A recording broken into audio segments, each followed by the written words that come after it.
Hello guys, ഇന്ന് Onam day ആണ്. അപ്പോൾ അന്നത്തെ ദിവസത്തെ വീഡിയോ ആണ്. അപ്പോൾ 2 ദിവസം ലേറ്റായി ഇടാൻ വേണ്ടിയിട്ട്. അപ്പോൾ നമ്മൾ രാവിലെ തന്നെ കുളിയൊക്കെ കഴിഞ്ഞ് വിളക്ക് വയ്ക്കാൻ വേണ്ടി പോവാണ്. അപ്പോൾ എന്നും ഇവിടെ രാവിലെ വിളക്കൊന്നും വയ്ക്കാറില്ല. പിന്നെ ഓണമൊക്കെ ആയതുകൊണ്ട് തന്നെ നമ്മളെന്തായാലും രാവിലെ തന്നെ വിളക്ക് വെച്ച് തുടങ്ങാമെന്ന് വിചാരിച്ചു. പിന്നെ വൈകുന്നേരം ആകുമ്പോഴേക്കും എൻ്റെ വീട്ടിലേക്ക് പോകും. അപ്പോൾ പിന്നെ വൈകിട്ടും വെക്കാൻ പറ്റില്ലല്ലോ. അപ്പോൾ എന്തായാലും ഇന്ന് രാവിലെ തന്നെ വെക്കാൻ വിചാരിച്ചു. അങ്ങനെ നമ്മൾ സാമ്പ്രാണിയൊക്കെ കത്തിച്ച് വെക്കുന്നുണ്ട്. പിന്നെ ചന്ദനക്കുറിയൊക്കെ തൊട്ട് നമ്മൾ നേരെ അടുക്കളയ്ക്ക് പോവാണ് കേട്ടോ. ഓണം എന്ന് പറഞ്ഞാൽ ഓണസദ്യ മെയിനാണല്ലോ. അപ്പോൾ അതിനുള്ള പ്രിപ്പറേഷനാണ്. അപ്പോൾ ഫസ്റ്റ് തന്നെ വൻപയർ വേവിച്ച് വെച്ചിട്ടുണ്ട്. എന്തായാലും മത്തനെലിശ്ശേരി തന്നെ ആദ്യം ഉണ്ടാക്കാമെന്ന് വിചാരിച്ചിട്ട് അതിലേക്ക് പിന്നെ മത്തനും കുറച്ച് മുളക് പൊടിയും മഞ്ഞൾപ്പൊടിയും പിന്നെ ഇത്തിരി ശർക്കരയൊക്കെ ഇട്ടിട്ട് ഒന്നും കൂടി വേവിക്കുകയാണ്. അപ്പോഴത്തേക്കും പിന്നെ ഇഹു ഏട്ടനൊക്കെ എണീറ്റിട്ടുണ്ട്. അപ്പോൾ പിന്നെ എണീറ്റ് വന്നു കഴിഞ്ഞാൽ ഒരു കട്ടൻ ചായ വേണം. അപ്പോൾ പിന്നെ അത് ഉണ്ടാക്കാൻ വേണ്ടിയിട്ട് നിൽക്കുകയാണ്.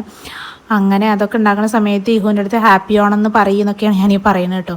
അത് കഴിഞ്ഞപ്പോഴേക്കും പിന്നെ അവിയലിന് കഷ്ണങ്ങൾ വേവിക്കാൻ വേണ്ടിയിട്ട് അടുപ്പത്ത് വെച്ചിട്ടുണ്ട്. പിന്നെ രാവിലെ തന്നെ പുട്ടുണ്ടാക്കാൻ വിചാരിച്ചു. പഴം പിന്നെ ഞാൻ ഓൾറെഡി പുഴുങ്ങി വെച്ചിട്ടുണ്ട്. അപ്പോൾ ഇഹുവിനതിൽ 2 ചെറുതായിട്ട് പൊട്ടിച്ചിട്ട് ഇങ്ങനെ കൊടുത്തു കഴിഞ്ഞാൽ അവൾ ഒറ്റയ്ക്കിരുന്ന് കഴിച്ചോളും, കുഴപ്പമില്ല. അങ്ങനെ മത്തനും പയറൊക്കെ വെന്തിട്ടുണ്ട് നന്നായിട്ട്. പിന്നെ നമ്മൾ അതിലേക്ക് തേങ്ങയും പച്ചമുളകും ഒന്ന് ഒതുക്കി ചെയ്തിട്ടിട്ട് നന്നായിട്ടൊന്ന് ഇളക്കി കൊടുത്തിട്ടുണ്ട്. പിന്നെ അത് കാച്ചാൻ വേണ്ടിയിട്ട് വെളിച്ചെണ്ണയും കടുകും വറ്റൽമുളകും കറിവേപ്പിലും പിന്നെ കുറച്ച് തേങ്ങ ചിരകിയത് അതിലേക്ക് ഇട്ടിട്ട് ഒന്ന് റോസ്റ്റ് ചെയ്ത് അതിലേക്ക് ഇട്ട് നല്ല ടേസ്റ്റ് ആയിരിക്കും കേട്ടോ. പിന്നെ ബാക്കി ഐറ്റംസൊക്കെ പെട്ടെന്ന് തന്നെ ഉണ്ടാക്കി. പായസമൊക്കെ റെഡിയാണ്. പിന്നെ അതിന് വീഡിയോ ഒന്നും എടുക്കാൻ പറ്റിയില്ല. പിന്നെ അതൊക്കെ കഴിഞ്ഞിട്ട് കുറച്ച് നേരം മൂവിയൊക്കെ കണ്ടു. പിന്നെ നമ്മൾ ഭക്ഷണമൊക്കെ കഴിച്ചു. എല്ലാ ഐറ്റംസും കൂട്ടിയിട്ട് നല്ലൊരു സദ്യയും പായസമൊക്കെ കുടിച്ച് അടിപൊളിയായിട്ട് ഇരുന്നു. പിന്നെ വൈകുന്നേരം ആയപ്പോൾ നമ്മൾ വീട്ടിലേക്ക് ഇറങ്ങുകയാണ്. അങ്ങനെ പോയിക്കൊണ്ടിരിക്കുകയാണ്. പിന്നെ നമ്മൾ പോണ വഴിക്ക് തന്നെയാണ് വാഴാലിക്കാവ്. എൻ്റെ വീട് ഇളനാടൊക്കെയാണ്. അപ്പോൾ നമ്മൾ പൈങ്കുളം റൂട്ടാണ് എന്നും പോകുക. അപ്പോൾ ഇതുവരെ വാഴാലിക്കാവ് പോയിട്ടില്ല. അപ്പോൾ എന്തായാലും അവിടെയും കൂടി ഇറങ്ങി കണ്ടിട്ട് പോകാമെന്ന് വിചാരിച്ചു.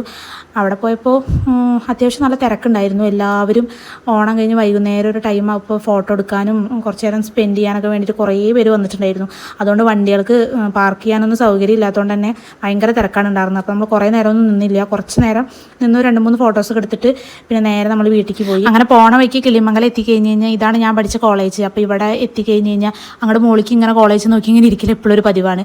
പിന്നെ പോണ വഴിക്ക് പെട്രോൾ അടിക്കാണ്ടായിരുന്നു. അതൊക്കെ അടിച്ച് നമ്മൾ നേരെ വീട്ടിലെത്തി. പിന്നെ രാത്രി ഫുഡ് കൊടുക്കുകയാണ്. അപ്പോൾ ഞങ്ങളൊക്കെ പുറത്തിരുന്ന് വർത്താനം. ഓണം എന്തായാലും കളറായിട്ടുണ്ട്.